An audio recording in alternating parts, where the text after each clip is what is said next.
Pakistan cricket team के साबिक opening batsman Ahmad Shahzad आजकल एक टीवी पर तजिए कर रहे हैं। तजिया करना, अपनी राय का इजहार करना हर एक का हक है, लेकिन अगर झूठ, बददियानती, सफ़ेद झूठ पर मबनी अगर तजिया किया जाएगा तो फिर उसका जवाब देना बनता है। अहमद शहजाद ने ऐसी ऐसी बातें एक ऐसे टीवी चैनल पर की हैं जो प्रोपेगेंडे के लिए मशहूर है, और ये अहमद शहजाद को ऐसा ही चैनल बिठा सकता है। इसके अलावा शायद अहमद शहजाद की कहीं जगह ना बने। अब मैं आपके सामने जो हक़ाइक़ बताने जा रहा हूँ, ये सुनकर आप भी कानों को हाथ लगाएंगे कि ये बंदा पाकिस्तान टीम में इसे क्यों कहा जाता था कि ये बैड बॉय है, इसकी सोच छोटी है, ये क्यों कहा जाता था। इसका जवाब आज आपको मिल जाएगा। सबसे पहले बात करते हैं कि उन्होंने क्या कहा, किससे कहा। उम्मीद तो यही है कि वो स्ट्राइक नहीं भेजेंगे। इस हवाले से रेफरेंस के तौर पर मैं आपके सामने उनके अल्फाज भी रख देता हूँ ताकि आपको आसानी हो समझने में। ओडीआई के बेस्ट बैट्समैन है पाकिस्तान में, मुझे भी। टेस्ट में और T20 में आई हैव माई रिजर्वेशंस उनकी अप्रोच पे।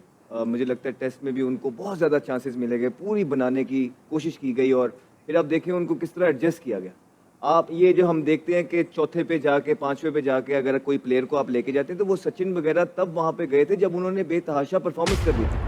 बेताशा परफॉर्मेंस कर दी थी सचिन तेंदुलकर ने।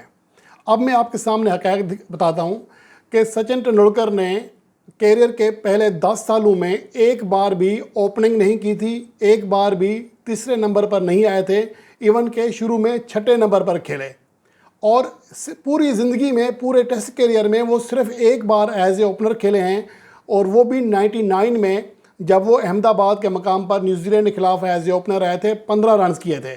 पूरे कैरियर में वो वन डाउन पोजीशन पर भी नहीं खेले। ये उनका परफॉर्मेंस है।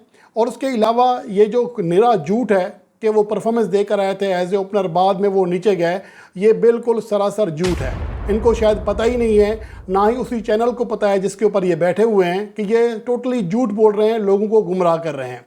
और जहाँ तक बाबर आजम की बात है, बाबर आजम शुरू से तीसरे या चौथे नंबर पर खेले हैं। As a opener test format में कभी आए ही नहीं हैं। ऐसा नहीं है कि एज ए ओपनर फ्लॉप हो गए थे तो फिर नीचे चले गए थे। उन्हें शुरू से इस पोजीशन पर खिलाया गया जहाँ पर उन्होंने परफॉर्मेंस दी, और जहाँ पर यह कि उन्हें बहुत मौके दिए गए।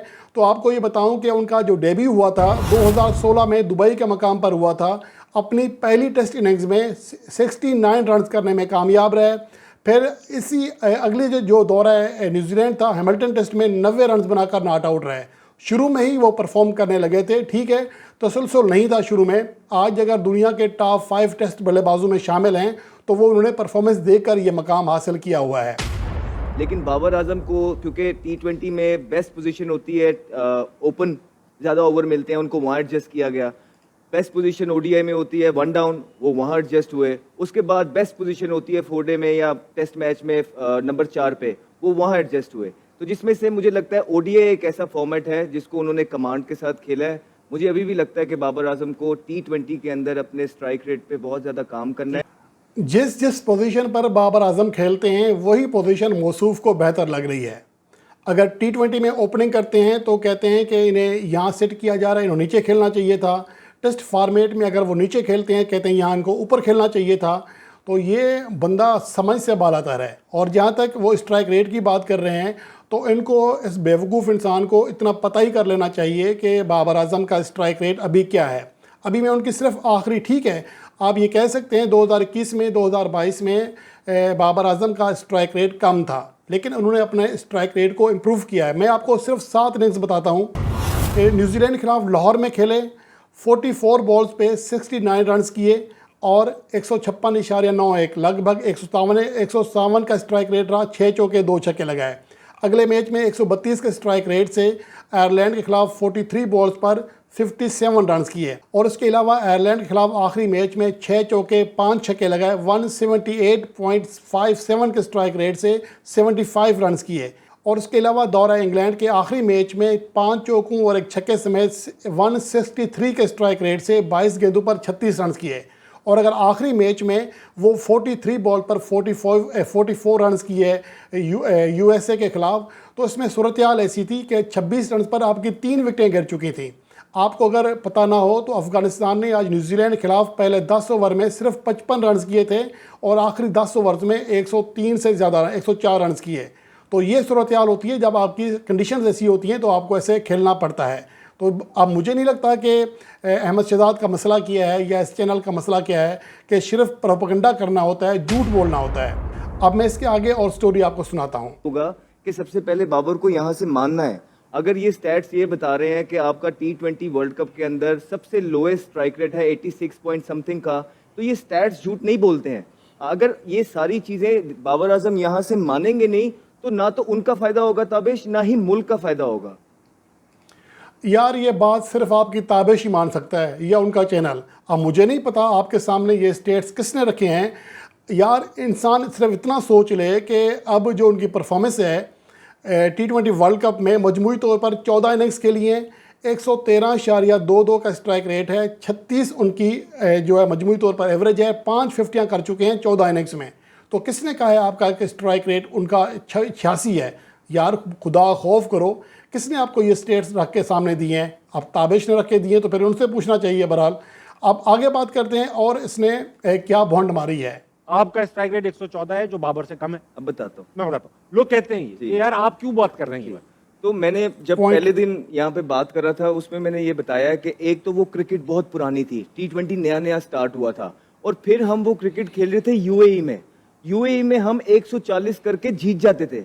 आज के जो मॉडर्न बैट्समैन भी हैं, हालांकि T20 क्रिकेट बहुत ज्यादा इवॉल्व कर गई है, आज भी जब वो यूएई में खेलने जाते हैं तो उनके स्ट्राइक रेट इतने ही आते हैं। यार बंदे को क्या बोलें।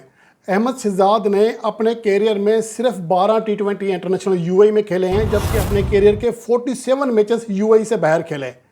बांग्लादेश में 5 मैचेस खेले, इंग्लैंड में 1 खेला, इंडिया में 6 खेले, न्यूजीलैंड में 8 खेले, पाकिस्तान में 7, स्कॉटलैंड में 2, साउथ अफ्रीका में 3, श्रीलंका में 4, वेस्ट इंडीज़ में 7 और जिम्बाब्वे में 4 खेले। और इनको 12 T20 मैचेस का स्ट्राइक रेट याद आ रहा है। मुझे तो समझ नहीं आ रही है।